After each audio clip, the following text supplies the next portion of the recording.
ikaw na pala ang may-ari ng damdamin ng minamahal ko.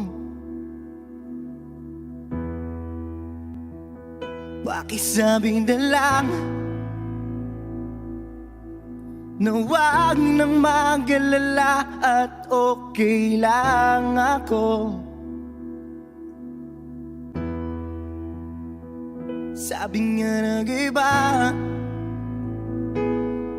kung talagang mahal mo siya ay hayaan mo. Hayaan mo na maalam. Hayaan mo na lumisan